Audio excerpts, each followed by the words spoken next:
BC 1446년 애굽에서 430년 동안 애굽에 종살이라 했던 이스라엘 백성들을 하나님께서 모세라는 지도자를 세우셔서 그들을 이끌어내셨습니다.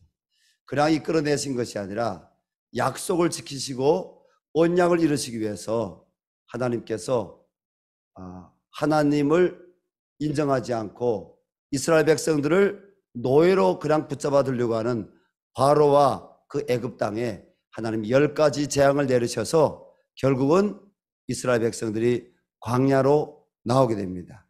그리고 하나님께서 이제 이스라엘 백성들이 가나안 땅에 들어가게 되면 첫 해 농사를 지어서 그들이 어떻게 해야 될지 하나님 모세란 지도자를 통해서 말씀해 주셨습니다. 이 7절은요 6월절 다음에 무교절입니다. 무교절로부터 해서 7주를 지나서 7, 7이 49, 49일이죠. 49일을 지나서 50일째 된 날이 바로 하나님이 오늘 말씀하시기를 맥주절을 지켜라 이렇게 말씀하시는데 오늘 본문에는 그 말씀이 자세하게 안 나옵니다. 다만 오늘 우리가 읽었던 것처럼 7주를 셀지니 곡식의 낫을 대는 첫날부터 7주를 세워서 내 하나님 여호와 앞에서 7절을 지키되 내 하나님 여호와께서 내게 복을 주신 대로 내 힘을 헤아려 자원하는 예물을 감사의 물을 하나님께 드리고 이렇게 말씀하고 있습니다. 자, 그러면 이 7절을 지나서 맥주절을 하나님께서 왜 이스라엘 백성들을 보고 지키라고 하셨을까요? 그것은 하나님이 만물의 주님이시다. 하나님 만물을 만드셨고 만물을 주관하신 분이시다. 그래서 복은 하나님이 주시는 것이다. 이런 복은 하나님이 주십니다. 그 복 주신 하나님, 만물을 주관하시고 온 인류의 생사복을 주관하시는 창조주 하나님을 기억하라는 것입니다. 그래서 감사라는 것입니다. 하나님께서 맥주절에 대하여 출애굽기 23장 16절 상반절에서 이렇게 말씀하셨습니다. 맥주절을 지키라. 이는 내가 수고하여 밭에 뿌린 것에 첫 열매를 거둠이라. 아멘. 자, 이 성경 구절을 아마 처음 들으신 분들이 있을 겁니다. 정말 그런 구절이 있는지 출애굽기 23장 16절 말씀 이런 펼치시기 바랍니다. 상반절이 있는데 출애굽기 23장 16절.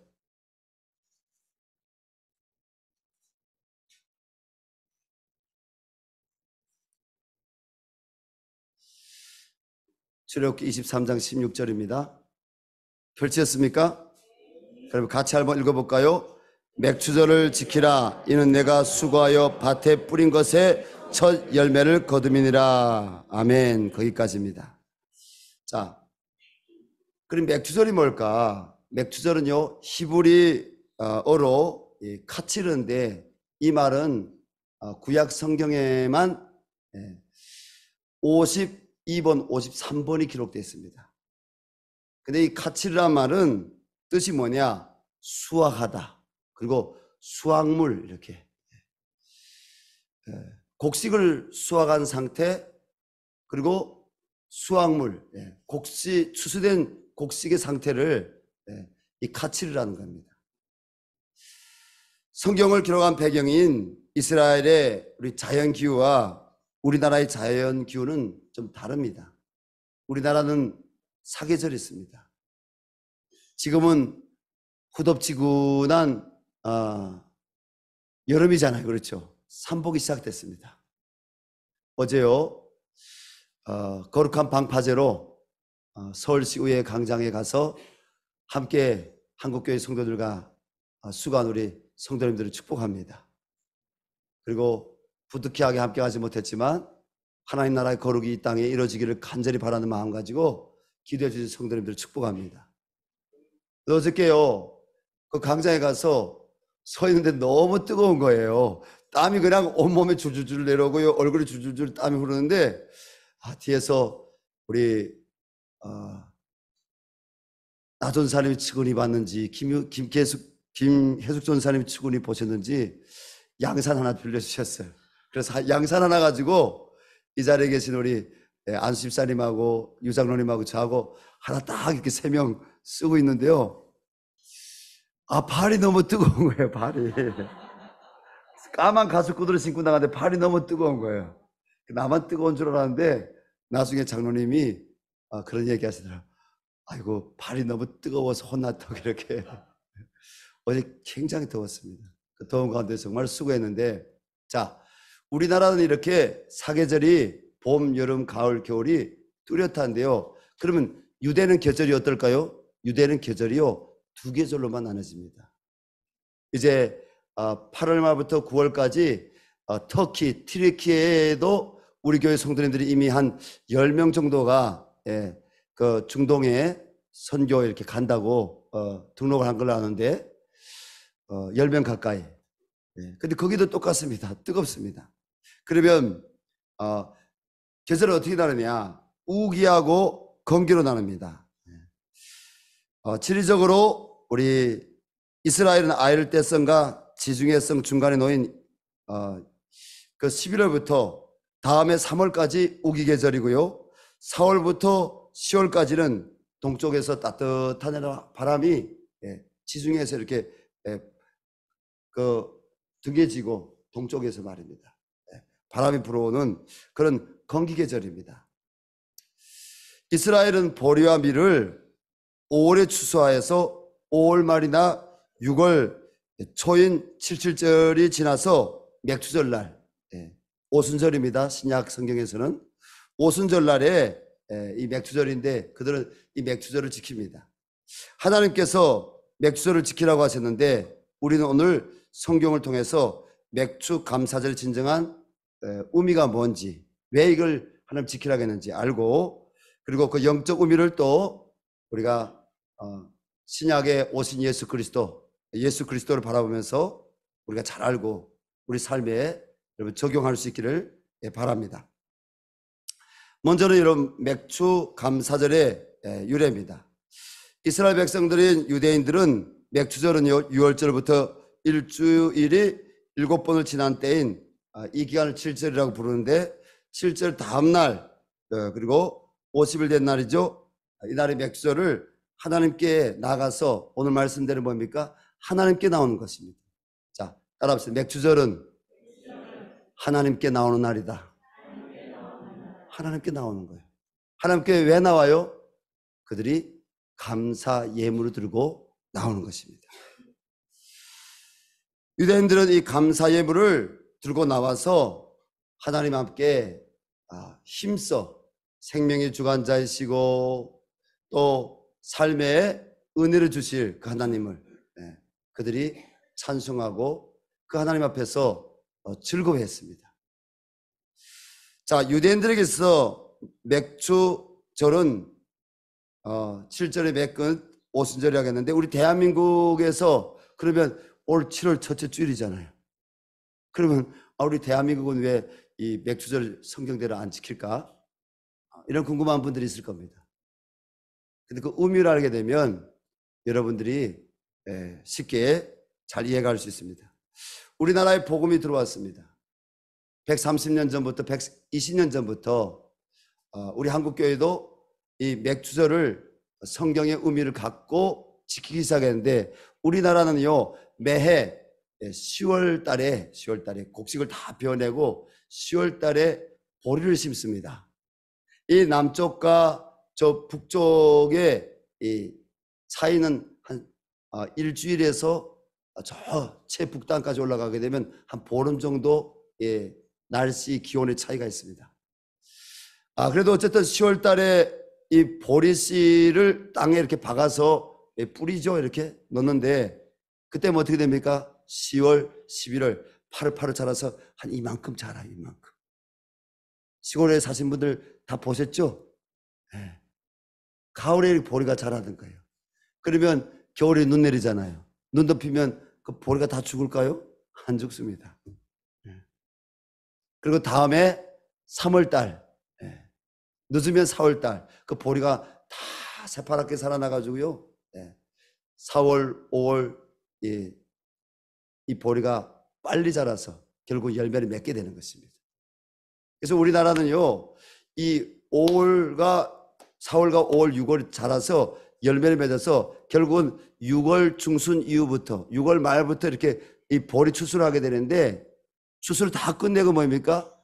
7월 초가 되어야 이 추수가 끝났다는 겁니다. 그래서 우리 한국적 상황에서 한국교회 성도님들은 유대인들의 이 맥주절 그 날짜를 지키는 것이 아니라 의미를 지켰다는 겁니다. 의미를.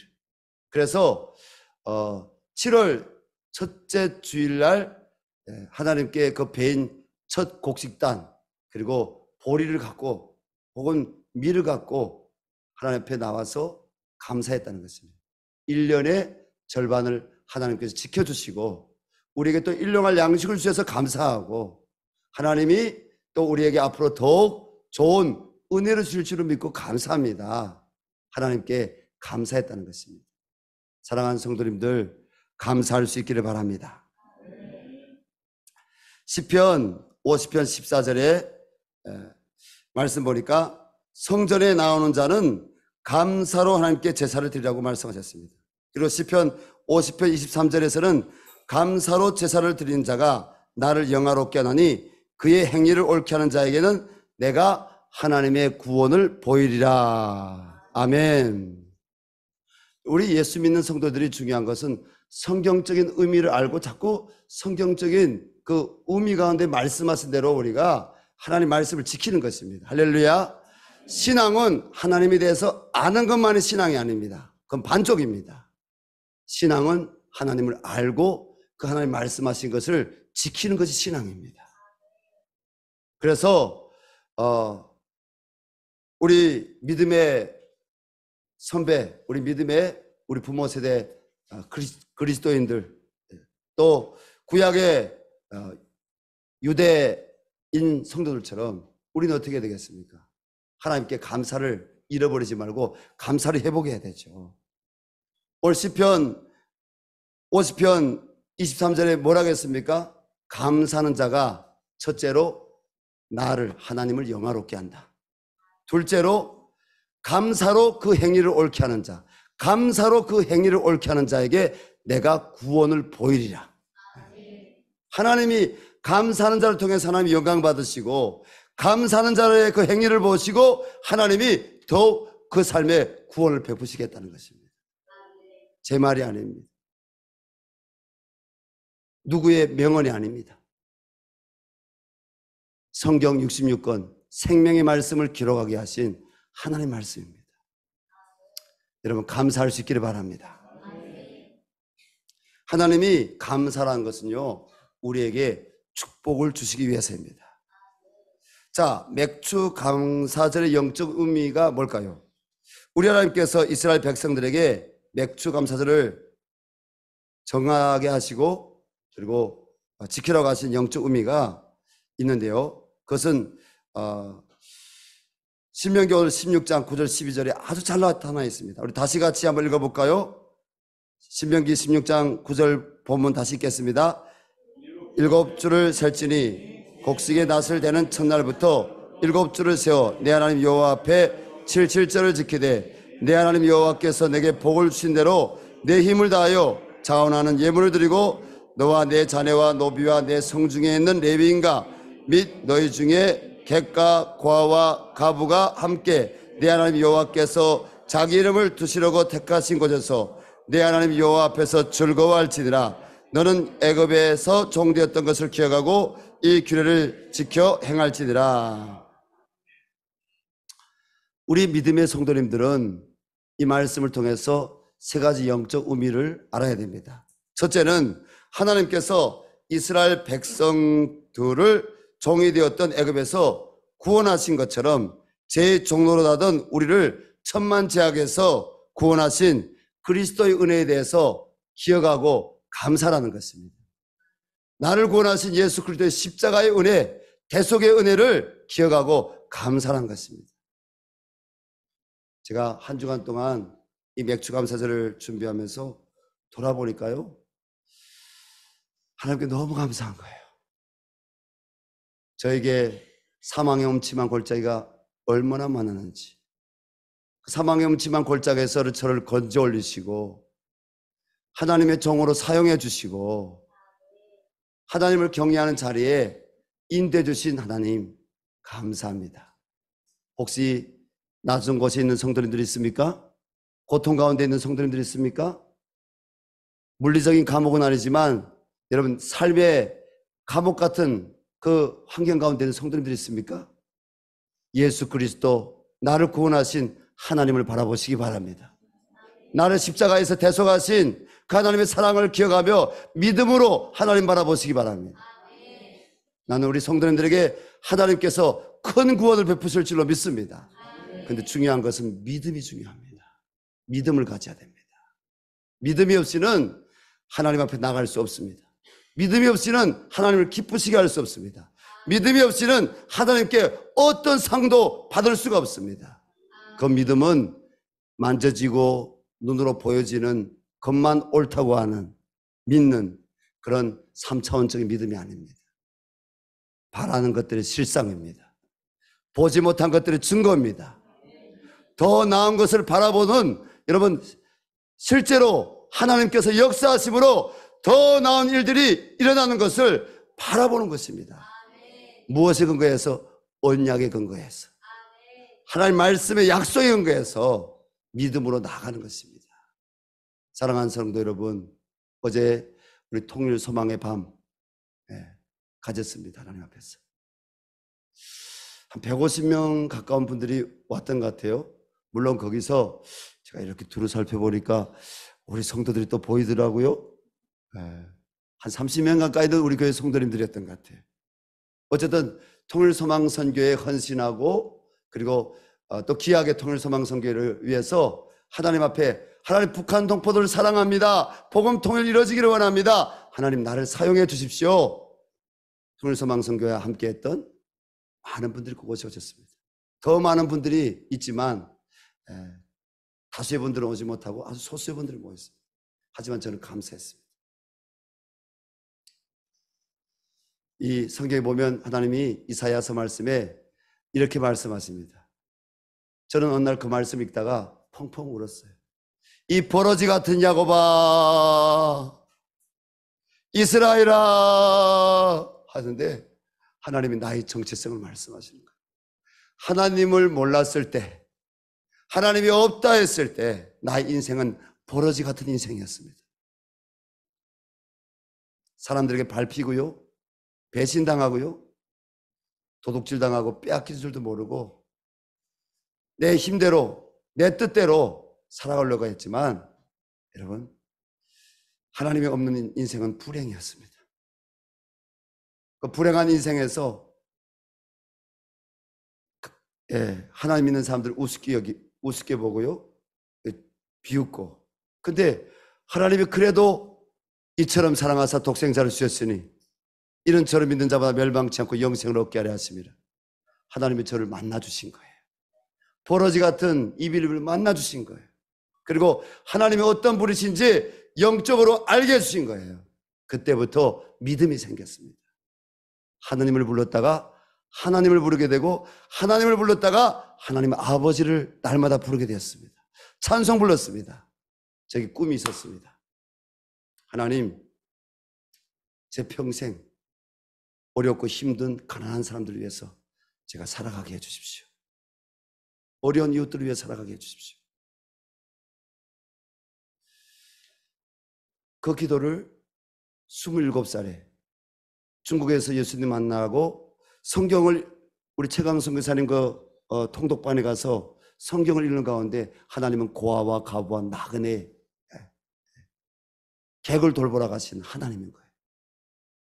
하나님은 가장 세상에 만물이 찌꺼기 같은, 나 같은 이 야곱 같은, 벌레 같은, 하나님은 그런 영혼들 사랑하신다는 거예요. 그 영혼들을 사랑하셔서 그들을 변화시키시고 그들을 기적과 같이 세워주시고, 하나님 그들을 지혜 있는 자로 만드시고 그들을 세상 가운데서 존귀한 아름다운 사람들로 이스라엘로 만든다는 거예요. 저를 섬겼던 제중동포교회 집사님들이 계셨어요. 우리 교회에도 중국에서 출생한 제중동포 출신 우리 집사님들이 있는데 그분들이 저를 위해서 금식을 했어요. 40대 되는 집사님들이. 근데 예수님 믿으니까 그게 너무 좋아 보이는 거예요. 제가 교회에서 숨어 지내는데 그분들이 경찰에도 신고 안 하고요. 불쌍한 같은 동족이고 복음을 이 사람에게 전하려고 신고도 안 하고 저를 숨겨주고 먹여주고요. 집에 좋은 거 생기면 항상 주머니에 넣었다가 가져 나와서 형제님 하면서 저한테 이렇게 건네주고요. 근데 하나님 만나지 못했을 때 그게 고마운 줄 몰랐어요. 하나님 만나고 보니까 너무 고마운 거예요. 그게 그분들이 하나님의 사랑의 통로로 나에게 베풀어졌던 것이 너무 고마운 거예요. 나를 먹여주고 재워주고 숨겨줬던 것이, 돌봐줬던 것이 너무 고마운 거예요. 그래서 하나님, 저도 저들처럼 평생 어려운 사람, 하나님 또 가난한 사람이 있으면 내가 멸시하지 않고 하나님의 사랑으로 돌보게 해주십시오. 어제 통일소망의 밤에 보니까 하나님께서 세우신 우리 열방샘교회 성도들과 또 우리 선교의 동역자들과 함께 그렇게 어려운 이웃들을, 우리 북한 동포들을 수천 명을 복음을 전하고 그들을 돌보게 하신 하나님을 찬양합니다. 이건 사람의 힘으로 한 것이 아니라 하나님이 하신 줄로 믿습니다. 대형교회가 한 것이 아니라 하나님이 하신 줄로 믿습니다. 여러분, 어떤 유명한 사람이 한 것이 아니라 하나님이 하신 줄로 믿습니다. 어떤 사람이요? 오늘 이 말씀을 기억하는 사람, 이 말씀을 기억하는 사람, 감사할 줄 아는 사람, 하나님을 기억하는 사람, 그 구원의 은혜를 기억하는 사람, 그 사람이 한다는 것입니다. 여러분이 바로 그런 사람들인 줄로 믿습니다. 두 번째로 이 영적 의미가 뭐냐? 천지만물을 창조하시고 주관하시는 살아계신 우리 하나님, 복 주시는 우리 하나님 앞에서 예배를 해보게 된다는 것입니다. 여러분, 이스라엘 백성들이 왜 망했습니까? 이스라엘 백성들이 왜 하나님의 심판을 받았습니까? 그들이 예배를 버렸기 때문에, 예배를 흐렸기 때문에, 예배를 더럽혔기 때문에, 예배를 소중하게 여기지 않았기 때문에 하나님께서 말씀하십니다. 이사야 선지자를 통해서 말씀하시고, 에스겔 선지자를 통해서 말씀하시고, 예레미야 선지자를 통해서 말씀하십니다. 너희가 나를 버린 것이 아니라, 아니 내가 너희를 버린 것이 아니라 너희가 나를 버렸다. 따라해 봅시다. 하나님이 우리를 버린 것이 아니라 우리가 하나님을 버리면 안 된다. 오늘 우리 교회 버전을 그냥 제 버전을 좀 바꿔봤는데, 여러분, 하나님이 이스라엘 백성들을 버린 거 아니라는 거예요. 그들이 뭐예요? 그들이 하나님을 버렸다는 거예요. 예배를 버렸다는 거예요. 하나님을 예배하고 찬양하고 말씀을 읊조리고 그 언약을 기억하고 그 언약 아래에서 그들이 하나님을 경외하며 사는 것을 버렸다는 거예요. 누가? 북한 땅이 말입니다. 하나님이 북한의 원산붕, 평양 대붕을 주셔서, 평양 대붕, 어게이라는 말은 다시라는 말이고, 1907년에 평양에 부흥이 오니까 여러분 술집 기생들이 다 사라지고, 일본의 앞잡이 순사하던 그 조선인 순사들이요 다 순사복을 벗고 그냥 평민으로 돌아온 일들이 나오고요. 그리고 평양 시내에 뭡니까? 이 자물쇠를 이렇게 잠그고 다는 집이 없었다는 거예요. 자물쇠를. 왜? 도적이 사라진 거예요. 도적이. 평양이요 원래는 음란하기로 소문난, 우리나라의 도시 중에 음란하기로 소문난 도시입니다. 평양기생. 근데 음란이 사라지고, 술집들이 문 닫히고, 도적놈이 사라지고, 여러분 주일마다 흰옷 입은 무리들이 꾸역꾸역 교회로 와서 하나님 예배하고 하나님을 경배하는, 하나님이 임재하시는 그런 도시가 됐다는 것입니다. 근데 하나님을 신사참배에서 배반하고, 그 이후에 또 하나님을 배반하고, 하나님을 배반해가지고 북한 땅에 그러한 재앙이 임한 것입니다. 저 땅이 돌아오기를 바랍니다. 저 땅이 회복되기를 원합니다. 여러분, 존 파이퍼 목사님은 이렇게 얘기했습니다. 교회의 궁극적인 목표는 선교가 아니라 예배다.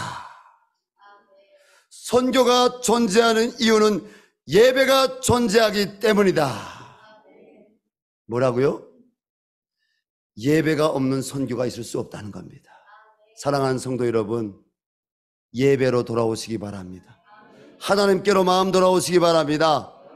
우리 사랑하는 집사님들, 수요 예배, 금요 예배, 교회 텅텅 비우게 하지 마시고, 여러분 집에서 맛있는 거 드지 마시고, 게임하지 마시고, 집에서 TV 보지 마시고, 하나님이 언약의 백성인 줄 알고 여러분들이 교회 나와서 기도의 제단, 예배의 제단, 말씀을 기억하며 찬양하는 제단을 지켜주시기를 바랍니다.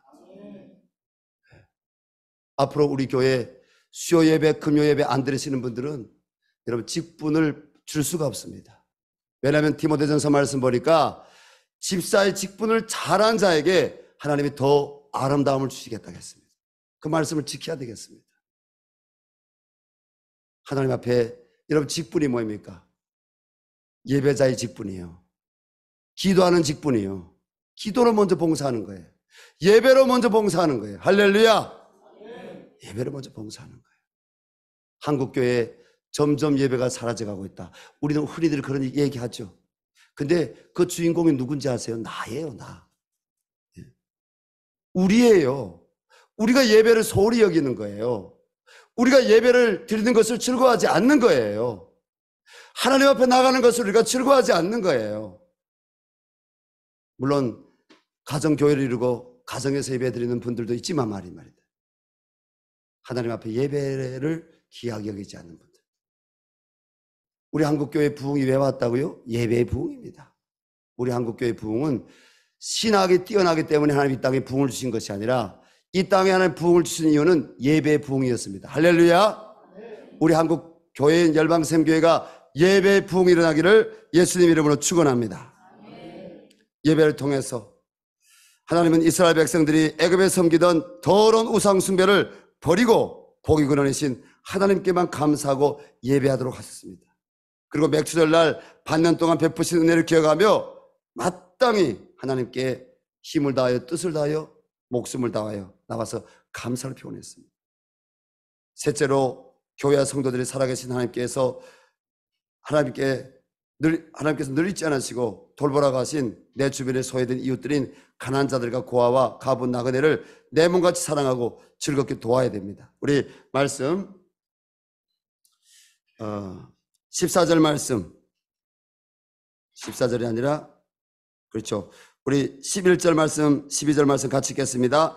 너와 내 자녀와 노비와 내 성중에 있는 레위인과 및 너희 중에 있는 객과 고아와 가부와 함께 내 하나님 여호와께서 자기 이름을 두시려고 택하신 곳에서 내 하나님 여호와 앞에서 즐거워할지니라. 너는 애굽에서 종되었던 것을 기억하고 이 규례를 지켜 행할지니라. 너만 즐거워하지 말라는 거예요. 너만 즐거워하지 말, 너만 감사하지 말라는 거예요. 어떻게 하라고요? 내 성중에 거하는 객을 그리고 고아를 가부를 돌아보라는 거예요. 그들과 함께 나와서 그들과 함께 즐거이 나눔을 하고 그들에게 나눠주라는 거예요. 나눠주는. 그들을 섬기라는 거예요. 그날만이 아니라 그들과 함께 하나님 앞에서 늘 나눔의 삶을 살아가라는 거예요. 그래서 하나님 앞에서 그들도 객이지만 말입니다. 그들도 고하지만 가보지만 그들도 하나님 감사합니다. 하나님 감사합니다. 하나님 이 말씀이 있어서 수고는 저들이 했지만 우리도 함께 하나님 앞에서 먹고 마시며 하나님 우리도 함께 하나님 앞에서 감사합니다. 즐거워하라는 거예요. 즐거워하라는 거예요. 내 주변에서 가난한 사람이 여러분 울부짖고 있는데 내 주변에서 고통 있는 사람이 있는데 그 사람을 돌보지도 않고 그 사람을 우리가 찾아가서 섬기지도 않고 우리 교회 안에 고통 있는 것 자체가 있는데 그에게 다가서 하나님의 사랑으로 위로하고 섬기지도 않고요. 그리고 하나님 앞에 나와서 오늘 혹시 5만 원 감사한금 갖고 나왔습니까? 맥주 감사한금? 10만 원 갖고 나왔습니까? 만 원 갖고 나왔습니까? 30만 원, 50만 원 갖고 나왔습니까?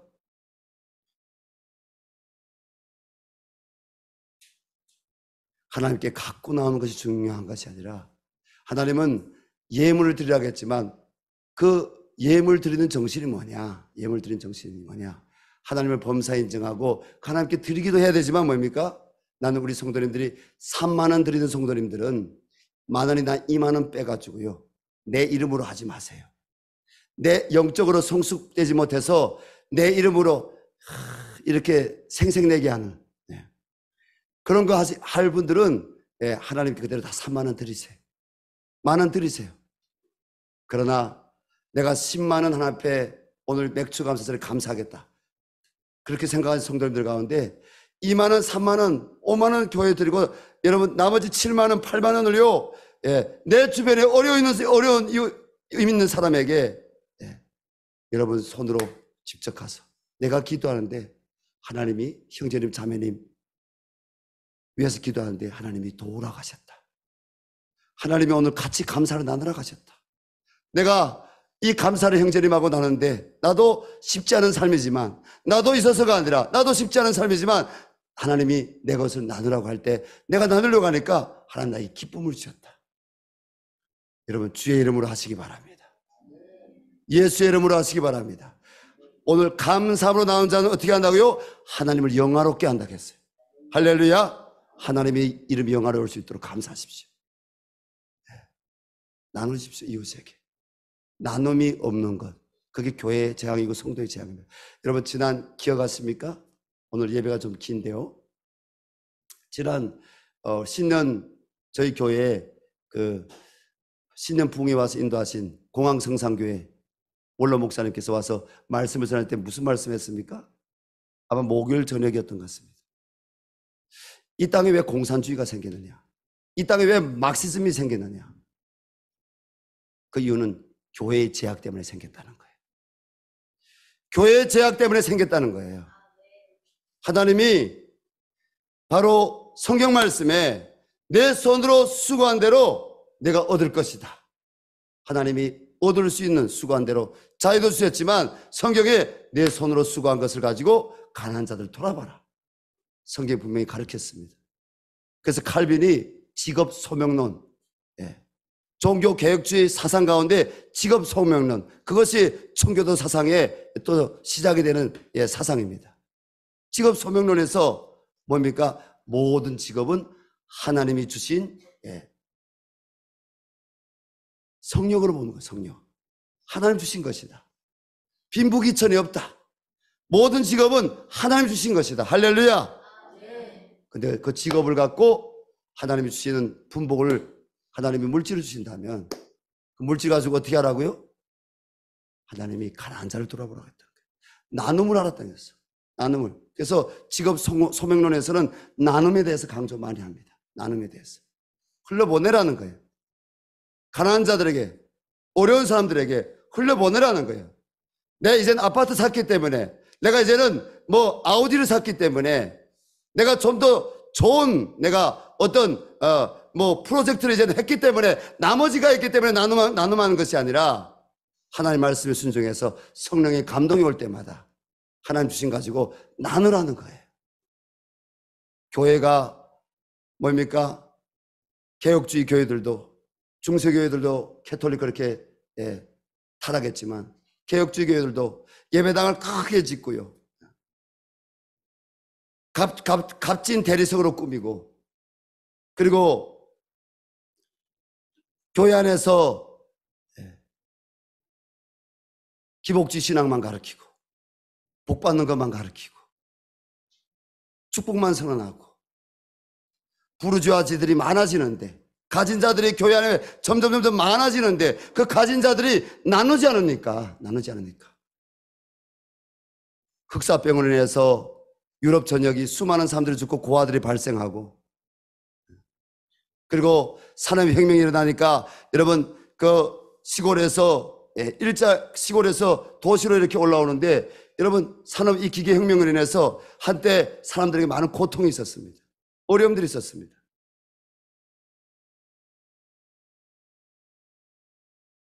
수많은 어려움들, 도시에 빈민들이 넘쳐나는데 교회가 나누지 않는 거예요. 교회가 성도들에게 헌금을 강조하지만 교회가 성도들에게 나눔을 가르치지 않는 거예요. 나누지 않는 거예요. 성도들이 나누지 않는 거예요. 교회의 제약이고 이건 성도들의 제약입니다. 하나님 말씀을 알고도 지키지 않는 성도들의 제약 때문에 공산주의가 생겼다는 거예요. 하나님이 없다. 평등하게 나눠 가지자. 사랑하는 성도 여러분, 나눌 수 있는 성도들 될 수 있기를 바랍니다. 하나님 말씀 실천할 수 있는 성도들 될 수 있기를 바랍니다. 우리 열방샘교회 교우들이 나눔에 힘쓸 수 있는 교우들로 하나님 지금까지 세우셨습니다. 제가 너무 감사해요. 하나님께서 여러분들에게 건강 주시고 여러분들에게 능력 주시기를 바랍니다. 보지 못하던 것들도 볼 수 있는 하나님이 지혜와 능력들을 주시기를 바랍니다. 만남의 복들 주시기를 바랍니다. 알지 못하던 나라가 오기를 바랍니다. 에바다 열리기를 바랍니다. 근데 중요한 것은 주신 것 가지고 나누십시오. 나눔할 때 그곳에 임마누엘의 하나님의 함께 하시고 나눔할 때 그곳에 하나님의 기쁨이 있습니다. 말씀을 마무리하겠습니다. 주 안에 사랑하는 여러분, 예수님을 믿는 성도들의 소망은 이 땅이 아니라 영원한 하나님 나라 천국이 되어야 됩니다. 오늘 맥주감사절 날 죄와 사망과 영벌에서 나를 구원하신 하나님의 은혜를 기억하며 잊어버린 감사를 회복하시기 바랍니다. 그리고 우리 자신이 신랑 되신 예수님을 기다린 신부라면 오늘 말씀을 평생 잊지 말고 성령의 충만으로 순종하시되 주변의 가난한 이웃들뿐 아니라 사망의 그늘 아래에 있는 북한 동포들과 세계 열방의 가난한 영혼들에게 생명의 복음을 전하시기를 주님의 이름으로 축원합니다. 주님은 곧 오실 것입니다. 마라나타. 우리 시간 함께 기도했으면 좋겠습니다. 하나님, 맥주절의 의미를 내가 오늘 알았습니다. 하나님, 구원받은 것에 감사할 수 있는 참된 성도가 되게 하여 주시옵소서. 하나님, 주신 것을 가지고 잘 나눌 수 있는, 주님, 이 사람에게 선물 주면 이 사람이 나를 알아줄 거야. 그것은 나눔이 아닙니다. 내가 주어도 도로 받을 수 없는 그 사람에게 주는 것이 진정한 나눔입니다. 하나님, 나눌 수 있는 하나님 그러한 성도가 되게 하여 주시옵소서. 그리고 하나님께 간구합니다. 예배를 회복하기를 원합니다. 하나님, 선교가 중요하지만, 전도가 중요하지만, 봉사가 중요하지만, 가정이 중요하지만 예배가 회복돼야 가정이 회복되어지고, 예배가 회복돼야 다음 세대 자녀들이 회복되어지고, 예배가 회복돼야 하나님 선교가 일어나고, 하나님 예배를 통해서 이 나라가 회복되기를 원합니다. 먼저는 우리 집사님들이 솔선해서, 또 이빌리 목사가 솔선해서, 우리 온성도 목사님, 이 교회 안에 있는 선교사님들이 솔선해서 예배의 자리를 지키게 하여 주시고 예배를 회복하게 도와주시옵소서. 우리 한국교회는 예배를 통해서 부흥되었습니다. 우리 주여 한번 부르고 간절히 주님께 기도하겠습니다. 주여